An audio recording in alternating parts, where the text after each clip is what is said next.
Bonjour, bonsoir. Aujourd'hui ou ce soir, on se retrouve pour une nouvelle vidéo. Alors dans cette vidéo, je vais présenter et tester 4 nouvelles lampes que j'ai récupérées dans les bacs de recyclage. Donc nous avons 2 flots compacts et 2 lampes à incandescence. On va commencer par celle-ci. Nous avons une lampe flot compact de chez Foxlight, fabriquée en République de Chine. Alors, si elle fait le 3U, donc on voit bien les 3U. 230 volts 50 Hz, 20 watts, E27, 1160 lumens, 2700 K, donc c'est une blanc neutre. 8000 heures, donc une durée de vie de 8 ans en moyenne. Bon, la lampe en soi, elle n'a pas été trop utilisée, visuellement au niveau de la lampe flow compact, du tube flow compact. Par contre, on voit que le plastique a jauni, donc bon, à voir. Là, on la met sur place. C'est parti pour le test. 1, 2, 3. Ah.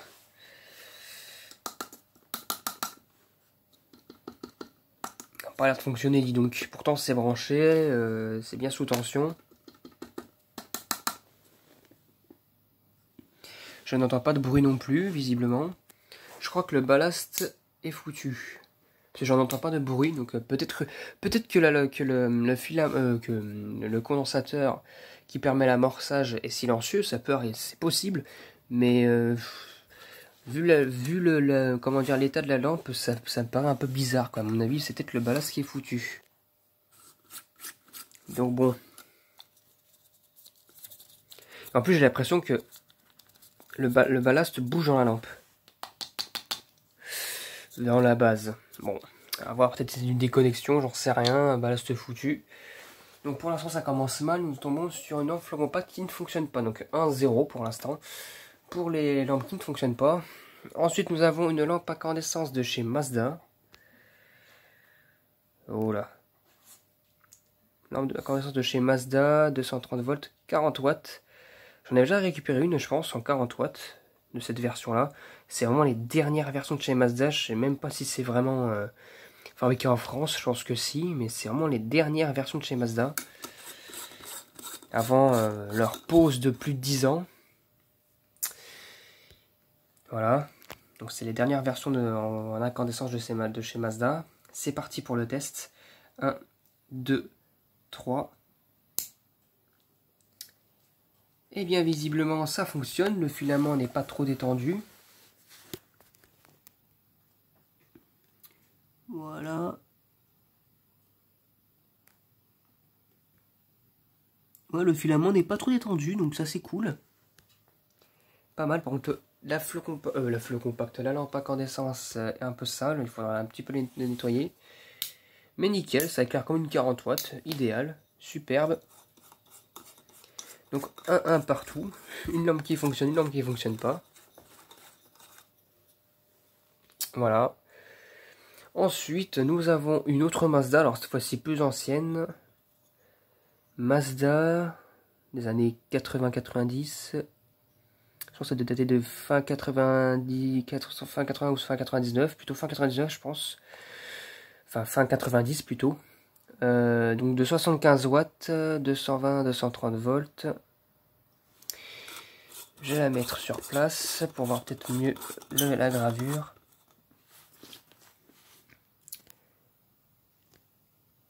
Là, une petite gravure en Mazda. Le filament en soi, il m'a pas l'air d'être... le filament cette fois-ci, il me paraît assez tendu, même si à mon avis légèrement détendu, mais vraiment très légèrement. Donc la lampe elle est quasi neuve quoi. C'est parti pour le test. 1, 2, 3. Waouh, alors là elle éclaire beaucoup. Hein. C'est une 75 watts, hein, donc voilà. Pareil, la lampe a besoin d'un petit peu de nettoyage. On voit bien le logo et le filament qui éblouit. Là. Ouais, c'est cool. Magnifique. Alors là, de toute façon, en plus, on voit bien que le filament incandescent s'éteint tout doucement. Voilà. Donc c'est plus une grande puissance, c'est normal. Donc le filament chauffe beaucoup plus, parce que enfin, le filament est plus épais, donc chauffe beaucoup plus. Car c'est une plus grande puissance. Bon, je la prends par la base parce qu'elle est chaude. Donc 2, 1 pour les lampes qui fonctionnent. Et pour la dernière, oulala. Bon, ça commence bien, j'ai même pas vu la marque déjà. Qui a un petit message bien sympathique, HS. Écrit des deux côtés, aussi bien qu'à l'endroit qu'à l'envers. Alors c'est une Philips Economy Stick de 18 watts, donc là c'est les dernières générations de chez Philips, donc c'est un peu de la merde quoi, pour être honnête. Fabriqué en Chine, 1100 lumens, WW, donc c'est du Van White, 2700 kV, donc du coup ça confirme. 230-240 volts, 50-60 Hz. Le ballast, on dirait je sais pas quoi là. Mais comment ils font pour insérer un ballast de cette manière-là? Franchement, mais regardez-moi ça. Vous entendez vraiment? Je veux dire, le ballast, il n'est pas connecté, enfin, il n'est pas stable dans la lampe.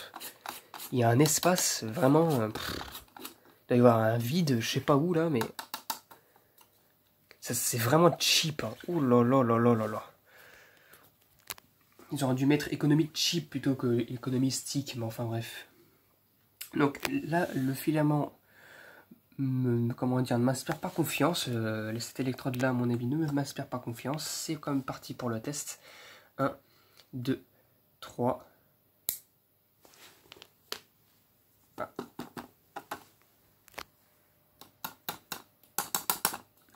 Et bah là c'est pareil, j'imagine que la lampe ne fonctionne pas. Par contre là cette fois-ci j'entends le ballast fonctionner malgré tout ça. Donc du coup ça fait le condensateur qui essaye d'amorcer la lampe mais ça ne réagit pas.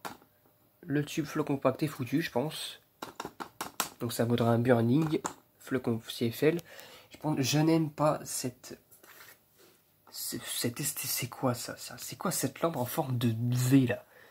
Ça fait des lampes piques là. C'est horrible. J'aime pas ce design là de lampe en forme de V là. C'est n'importe quoi. On dirait des maisons, je sais pas quoi. Le truc c'est vraiment chelou.